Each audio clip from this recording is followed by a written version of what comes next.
사랑하시는 성도 여러분, 오늘 아침에는 출애굽기 15장 22절부터 27절의 말씀을 함께 살펴보겠습니다. 모세와 이스라엘 사람들은 본격적으로 광야의 삶을 살기 시작합니다. 출애굽의 놀라운 하나님의 능력을 경험한 이후로 이스라엘 사람들은 하나님과 모세의 인도에 따라서 광야로 들어가게 됩니다. 수르 광야라고 하는 곳에 들어가게 되었는데요. 거기에서 4월 동안 길을 걸었지만 물을 얻지 못했다라고 이야기하고 있습니다. 물을 얻지 못한다는 것은 광야에서 죽음을 의미하는 것이겠죠. 크나큰 문제였습니다. 수백만의 사람들이 물을 얻지 못하는 상황이 있으니 큰 일이 벌어진 것이죠. 길을 걷고 또 걷습니다. 물을 찾기 위해서 걷습니다. 4월 동안이나 걷게 되었습니다. 그런데 한 곳, 즉 마라라고 하는 곳에 도착했는데 문제는 그곳 물이 서서 마시지 못하겠으므로 그 이름을 마라라 하였다라고 이야기합니다. 간절함이 컸던 만큼 원망도 더 컸을 것입니다. 4월 동안에 물을 먹지 못한 가운데 물이 있는 곳에 도착했는데 그 물을 허겁지겁 마시자마자 그 물이 써서 마시지 못한 물이라는 상황이 펼쳐지게 되었죠. 간절하게 물을 구했지만 그리고 물을 찾았다라고 느꼈을 그때에 원망은 훨씬 더 크게 다가왔을 것입니다. 그래서 24절 말씀에는 백성이 모세에게 원망하여 이르되 우리가 무엇을 마실까 하매라고 이야기하고 있습니다. 드디어 이스라엘 사람들은 광야에서 본격적인 훈련, 광야를 걷는 훈련, 하나님만을 의지하는 훈련을 하고 하게 될 텐데요. 이스라엘 사람들의 광야에서의 삶의 태도를 이야기한다면 그것은 한마디로 원망일 것입니다. 끊임없이 원망합니다. 상황이 바뀔 때마다 원망하고 하나님을 향하여 모세를 향하여 끊임없이 원망하는 삶, 그것이 광야의 삶이라고 이야기할 수도 있을 것입니다.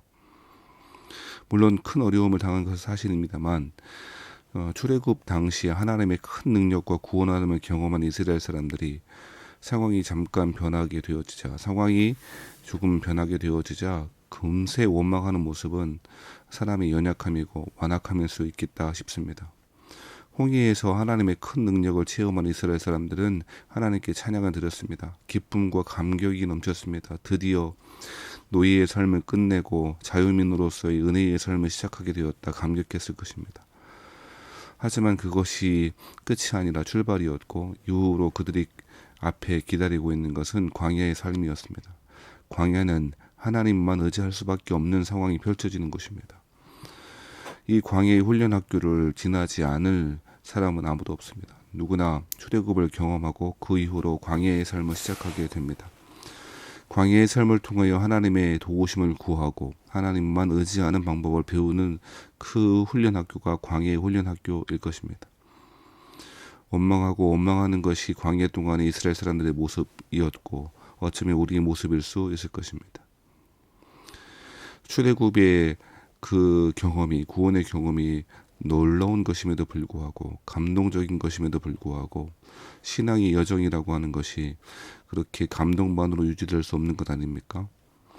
감격적인 놀라운 구원의 사건과 경험도 너무너무 소중한 것입니다만 이후로의 삶, 광야에서 삶이 더 훨씬 더 중요한 것 아니겠습니까? 홍해를 건너는 것은 한번 단회적인 사건일 것입니다만 광야는 오랜 시간 동안 우리가 걸어가야 할 삶의 현장일 수도 있다는 것입니다. 이렇게 원망하고 있는 이스라엘 사람들, 그때에 모세가 하나님께 부르짖었습니다. 여호와께서 그에게 한 나무를 가르치셨고 그가 물에 던지니 물이 달게 되었더라 라고 이야기합니다. 하나님은 쓴물을 단물로 바꾸시는 분입니다. 삶에서 겪게 될 목마름, 그 갈증의 문제를 해결해 주시는 분이 우리 하나님이심을 잘 보여주고 있습니다. 쓴물은 하나님께 나아가고 하나님께 나아가 하나님의 도우심을 구할 때 쓴물은 바뀌어 단물이 되어집니다. 자, 이러한 마라의 경험들을 통하여 하나님이 말씀하십니다. 뭐라고 말씀하십니까? 26절, 27절 말씀에 보면 너희가 너희 하나님 나 여호와의 말을 들어 순종하고 내가 보기에 의를 행하며 내 계명에 귀를 기울이며 내 모든 규례를 지키면 내가 애굽 사람에게 내린 모든 질병 중 하나도 너희에게 내리지 아니하리니 나는 너희를 치료하는 여호와임이라 라고 이야기합니다. 하나님은 하나님의 말씀의 법도와 윤례를 정하셨고 그 말씀을 듣고 순종하고 의를 행하며 계명에 귀를 기울이고 규례를 지킬 때에 애굽 사람들에게 내린 모든 질병들 중에서 하나도 내리지 않겠다라고 이야기하고 있습니다. 살아가신 여러분, 광야의 삶을 통하여 하나님의 백성들이 배워야 할 것이 바로 이것입니다. 하나님의 말씀을 귀 기울이는 것입니다. 하나님의 말씀에 귀 기울일 뿐 아니라 순종하는 것입니다. 하나님의 말씀의 정신이 의를 행하는 것입니다. 하나님의 규례를 지키는 것입니다. 그것이 광야의 훈련학교의 목적입니다. 하나님은 자신을 치료하는 여호와임이라라고 이야기하고 있습니다. 삶의 고통스러운 경험들도 치유받습니다. 순물이 단물로 바뀌듯 하나님께서 은혜 가운데 우리를 치료하십니다. 우리의 건강뿐 아니라 우리의 영과 혼과 육을 치료하시는 분이 여호와이십니다. 모든 치료하시는 것은 하나님께만 있습니다. 이 사실을 배워가는 것이 광야의 일이었습니다. 하나님은 드디어 엘림이라고 하는 곳에 이스라엘 사람을 도착하게 하십니다. 거기에 물샘 12과 종려나무 70그루가 있었다라고 이야기합니다. 마라에서 남쪽으로 10km 정도 떨어진 곳이라고 이야기하는데요. 엘림이라고 하는 곳, 하나님의 은혜, 시원한 생수를 경험하는 곳에 하나님은 다시금 이스라엘 백성들을 인도해 가셨죠. 마라에서 엘림까지 그 광야의 길을 걷고 있는 사랑하신 우리 교우들에게 원망이 아니라 하나님의 도우심을 구하며 주의 말씀대로 살겠다 결심하고 순종의 삶을 살아가시는 하나님의 백성들 되시기를 주의 이름으로 부탁합니다.